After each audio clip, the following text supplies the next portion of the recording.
Mike, okay, I have to ask you something. When was the last time you actually went out? Like, left the house on purpose? What do you mean on purpose? You know what I mean. Not for groceries, not for work, just for fun. Does last Saturday count? Depends. What did you do? I drove to a cafe, sat outside, had a really good coffee, watched people walk by for like an hour. Okay, yes, that counts. That actually sounds amazing. It was. I didn't check my phone much either. I just sat there. See, that is what we're talking about today. Days out. Going somewhere just to enjoy it, just to feel good. And honestly, more people should do it. We forget how good it feels. Exactly. So today we're going to talk all about days out, where we go, what we do, how we talk about it in English. And by the end of this episode, you're going to feel very comfortable talking about your own days out. Let's go.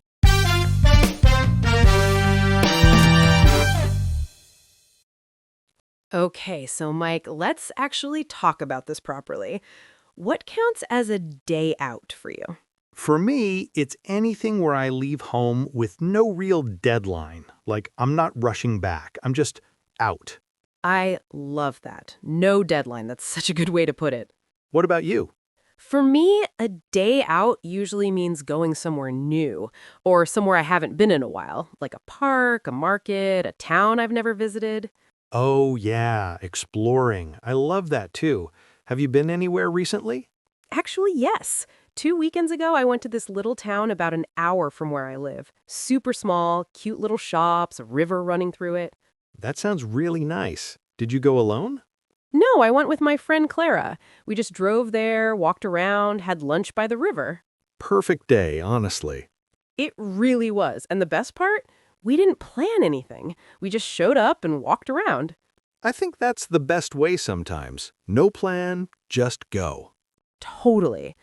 But okay, let's talk about the different kinds of days out, because I think people have very different ideas of what a good day out looks like.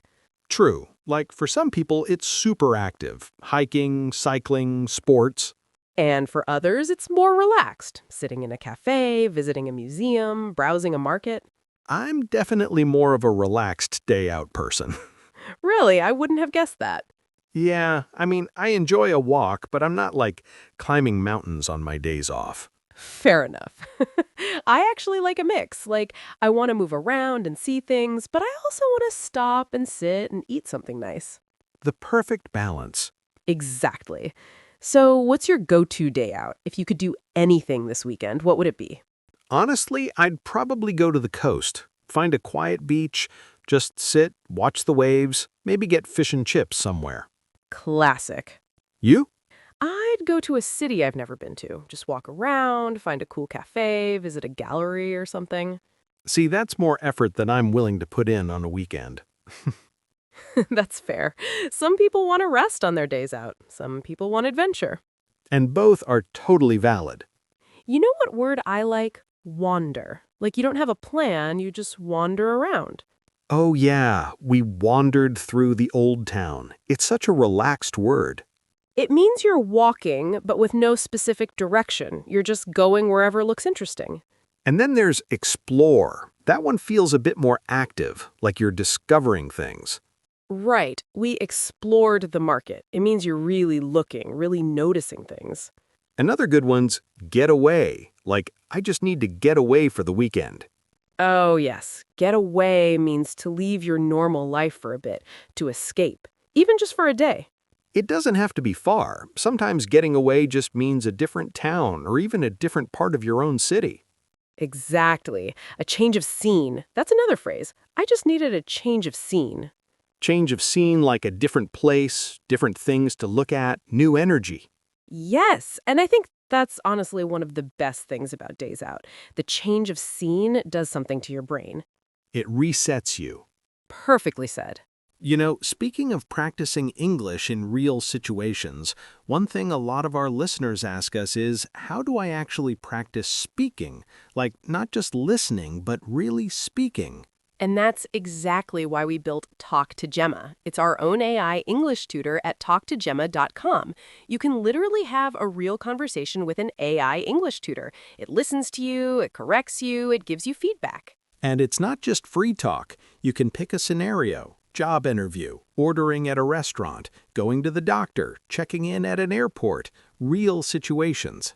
People are already using it and seeing huge results. We've had students tell us they felt so much more confident after just a few sessions. Some are even using it to prepare for IELTS and other English exams. There's a 3-day free trial. Link is in the description and pinned comment. Go check it out. talktogemma.com. Okay, back to days out. So let's talk about planning, because some people love to plan everything and some people hate it. I'm somewhere in the middle. Like, I want to know where I'm going and how to get there, but I don't want to plan every hour. Yeah, over-planning kills the fun, I think. Totally. If you have a schedule for every 30 minutes, it starts to feel like work. The best days out have a loose structure. You know the destination, maybe 1 or 2 things you want to do, but the rest is open. Loose structure. I like that. What about when things go wrong, though? Because they do sometimes. Oh, yes. Tell me about it. One time I planned this big day out to a garden. I'd seen it online, it looked beautiful, drove all the way there. And? Closed. It was closed that day for a private event. No! Yes, I was so annoyed. But then we just drove around and found this tiny little village nearby, had the best lunch, met this lovely old couple who told us all about the area. So it turned into something better. Honestly, yes. Sometimes the unplanned things are the best things. I think that's so true. Like, the best memories from days out are usually not the things you planned. Exactly. It's the random stuff, the discovery. One time I went to a market, completely unplanned, and found this old vinyl record I'd been looking for years. Couldn't believe it. See, that's the magic of days out. You don't know what you're going to find. And you can't find that stuff sitting at home. No, you definitely can't. Okay, I want to hear more stories. Tell me about the best day out you've ever had. Oh, wow. Okay. I think it was about 3 years ago. I went to Amsterdam with 2 friends for just one day. We took an early train, arrived in the morning. Just one day in Amsterdam? Just one day. And it was perfect. We rented bikes, which everyone does that in Amsterdam. Very Amsterdam thing to do. Very.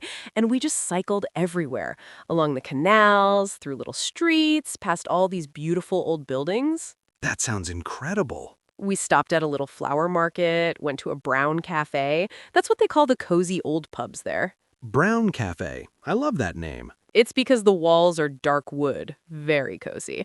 We had soup and bread and just talked for hours. Perfect. And we got back on the train that evening completely exhausted, but so happy. That's the feeling. Tired in a good way. Yes, there's a phrase for that. Pleasantly tired. Like your body is tired, but your mind is happy. I love days that end like that. What's your best day out? Mine was actually pretty simple.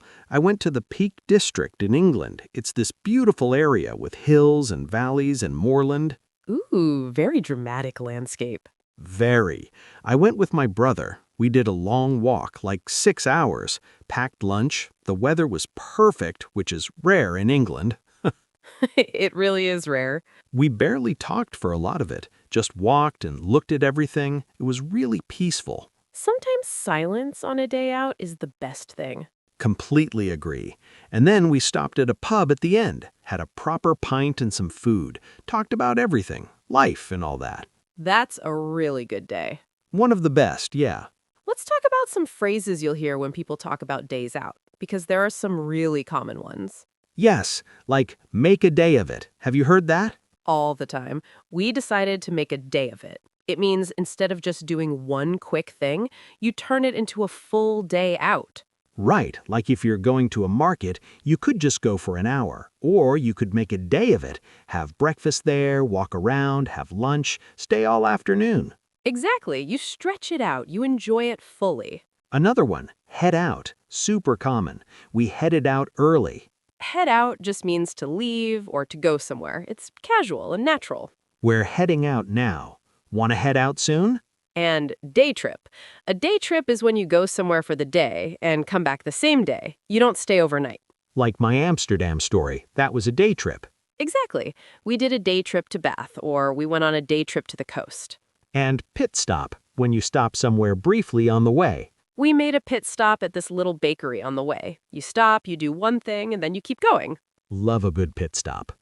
Same, especially if there's good coffee involved. One thing that really makes or breaks a day out, weather. Oh, completely.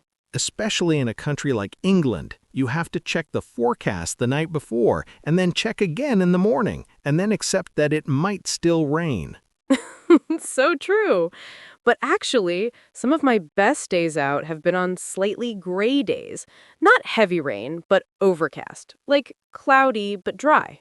Yeah, there's something nice about that. It's not too hot, very atmospheric. Exactly. And if you're going somewhere like a forest or countryside, that misty light is actually beautiful. Very moody, very cinematic.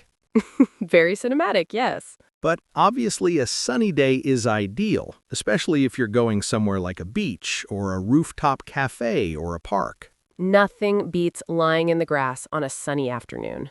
Nothing at all. I think the key is dressing right, though. If you dress for the weather, most days are fine. Completely. Layers. Always layers. The secret to British life. Quick question. Do you prefer days out alone or with people? Honestly, it depends on my mood. If I want to think, process things, reset, I love a solo day out. Yeah? There's something really freeing about it. You go where you want, you stop when you want, nobody waiting for you. I get that. I did one solo day out last year. Went to a gallery, had lunch alone with a book. Did you enjoy it? More than I expected. It felt a bit weird at first, but then I really relaxed into it. That's exactly it. The first 20 minutes feel a bit lonely, and then you start to love it. But with the right people, group days out are the best. Oh, absolutely. With the right people, everything is more fun. You laugh more, you notice different things. And you have someone to share the memories with. That's the most important thing, actually, the shared memories. Remember when we got completely lost in that town? Those stories. Yes, those are the best stories. I want to talk about something that I think people don't mention enough. How good days out are for your mental health. Yes, this is so real. Like when I'm stressed or tired or just stuck in a rut, getting out, even for just a few hours, completely changes how I feel.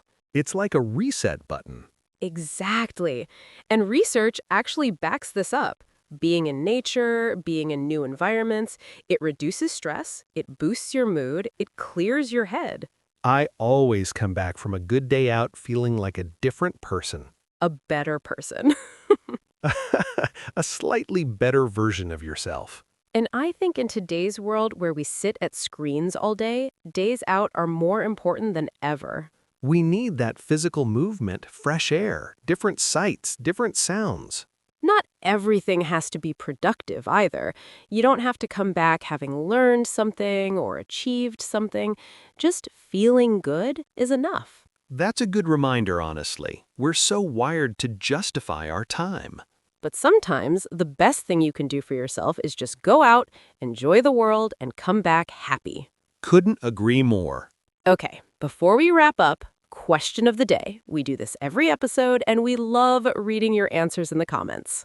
Today's question is, tell us about your favorite day out. Where did you go? Who were you with? What made it special? Write it in the comments below. We really do read them, and it's amazing to see what different kinds of days out people have all around the world. So don't be shy. Write it out. It's great English practice, too. And if you enjoyed today's episode, and hey, if you're still here, you clearly did, please give it a like. It really helps us reach more people who are learning English. And subscribe if you haven't already. We post every single day. Every day there's a new episode, new vocabulary, new conversations. We're basically your daily English habit. Which is exactly what you need to get fluent. Consistent daily listening. That's the secret. No shortcuts, just daily practice. And we make it easy and enjoyable for you. Also, if you want to take your English to the next level and actually start speaking, don't forget to check out Talk to Gemma at talktogemma.com. 3-day free trial, real conversations, real feedback. Link is in the description and in the pinned comment. We'll see you in the next one. See you tomorrow. Take care, everyone.